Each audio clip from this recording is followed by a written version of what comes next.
मैं आपके सामने भीम आर्मी आजाद समाज पार्टी से संबंधित एक बहुत ही बड़ी खबर लेकर आया हूं। चंद्रशेखर आजाद नगीना के सांसद बनते ही कर रहे हैं वो काम जो आज तक कोई सांसद नहीं कर पाया, क्योंकि सदन में तो चंद्रशेखर आजाद ने हर वो मुद्दे उठा दिए जो जनता से संबंधित है, और इसके साथ ही उन्हें अगर बोलने नहीं दिया जाता है संसद में, संसद के बाहर बैठ जाते हैं तख्ती लेकर, लेकिन लोगों को निराश नहीं करते। यानी जो चंद्रशेखर आजाद से प्रेरणा लेते हैं उन्हें खरा उतरने का काम करते हैं। भीम आर्मी चीफ जैसे पहले सांसद बनने से कहीं पर भी अत्याचार होता था वैसे जाते थे, वैसे ही अब जा रहे हैं। कहीं पर भी किसी के साथ अत्याचार होता है सरकार को यानी बर्दाश्त नहीं करती और सीना तान कर खड़े रहते हैं चंद्रशेखर आजाद। इसके कारण ही चंद्रशेखर आजाद की पूरे देश में फैन फॉलोइंग लगातार बढ़ती जा रही है, और चंद्रशेखर आजाद को सुनना व देखना सभी धर्म के लोग सुनते हैं और देखते हैं। विदेश में चंद्रशेखर आजाद पहुंचे थे संत रामानंद जी की जहां पर मृत्यु हुई थी उसे नमन करने, वहां पर भी अनेक देशों से चंद्रशेखर आजाद से मिलने पहुंचे, क्योंकि वो भी बोले कि हम आपके हर बयान को सुनते हैं, आपके हर बयान संविधान रूपी होते हैं, यानी संविधान में आस्था के होते हैं। इसलिए भीम आर्मी का गठन अब नेपाल देश में भी हो चुका है और आने वाले समय में विदेशों में भी भीम आर्मी का रुतबा होगा। वैसे तो भारत में चंद्रशेखर आजाद की भीम आर्मी नंबर 1 संगठन बन चुका है, क्योंकि कहीं पर भी अत्याचार होता है पुलिस से पहले भीम आर्मी के लोग पहुंचते हैं।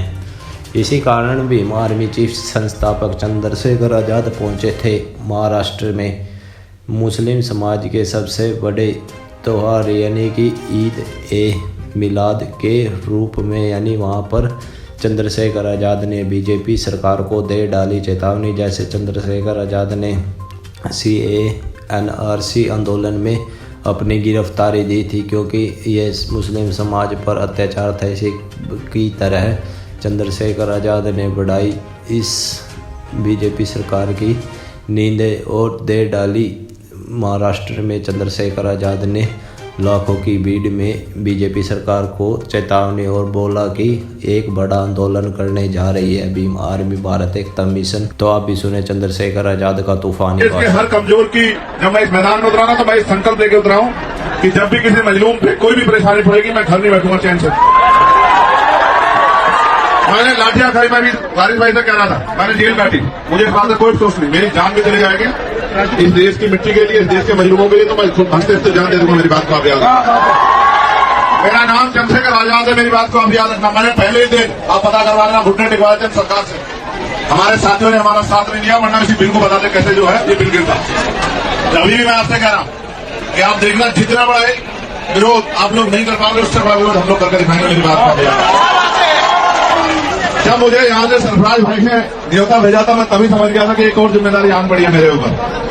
और आपको लगता है चंद्रशेखर जिम्मेदारी से भाग सकता है? वो डोली दी मनी जो अभी सीने को चीरते जा रहा था, मैंने उस दिन भी कहा था जब जामिया की बच्चों को घुस के मारा गया था पुलिस द्वारा, और मैं वहां था बाहर हेडक्वार्टर, मैंने उस दिन भी कहा था कि उन पर गोली तब चलेगी जब मैं नहीं रहूंगा। मैं फिर आज आपसे कह रहा हूं कि इतनी जबरदस्त विरोध होगा कि सरकार की आंखें खुल जाएंगी। मेरी बात को आप याद रखना। सड़कों पे आएंगे हम लोग पूरे जोर शोर से अपने लोगों को बचाने के लिए और उनके हक अधिकार को बचाने के लिए, और इस गुंडागर्दी की सरकार से निजात पाने के लिए हम लोग लड़ेंगे। आप अपने आप को अकेले मत समझना मेरे भाई, ये मेरी चुनावी होनी है। मेरी बात को याद रखना, ये मेरे भाई से मेरा वादा है। हर एक उस भाई से जिसके मन में भय कि सरकार उनकी प्रॉपर्टी को लूट लेगी, उनसे मेरा वादा है। मैं आपके साथ खड़ा हूँ, जी जान से खड़ा हूँ, मेरे लोग भी आपके साथ खड़े। याद रखना बस, मगर शुक्रिया अदा करके पराया मत करना, ये काम मत करना। बहुत बहुत शुक्रिया।